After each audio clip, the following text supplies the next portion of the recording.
হ্যাঁ, তুমি হলে আমার দ্বিতীয় ভালো লাগা। আমি চাই না আমার জীবন থেকে নতুন করে আর কাউকে হারাতে। তাই আর দেরি না করে আমার মনের কথাটা জানিয়ে দিলাম। এবার তুমি আমাকে ভালোবাসো না বাসো তাতে আমার কোনো আফসোস নাই। আমি যে তোমাকে মনের কথাটা জানাতে পেরেছি তাতেই আমি অনেক খুশি। তুমি যদি একবার বলো আমাকে পছন্দ না, কথা দিলাম আমি আর কোনোদিনও তোমাকে ডিস্টার্ব করবো না। এইখানে ম্যাডাম। হ্যাঁ ম্যাডাম, আপনাকে ওই ছেলেটা ভাবে ডিস্টার্ব করছিল, আপনি কিছু বললেন না? কোথায় ডিস্টার্ব করছিল? আমার তো ভালোই লাগছিল, ডিউটি করতে করতে তো ভুলেই গেছিলাম যে আমিও একটা মেয়ে। বুঝতে পেরেছি, আপনি ওর প্রেমে পড়ে গেছেন তাই না? চল।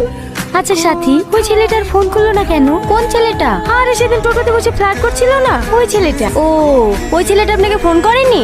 না রে, মনে মনে ভাবলাম নাম্বারটা নিয়ে অনেক জ্বালাবি, কিন্তু একবারও ফোন করে। বাবা, আপনি তো দেখছি একটা যদি প্রেমে পড়ে গেছেন।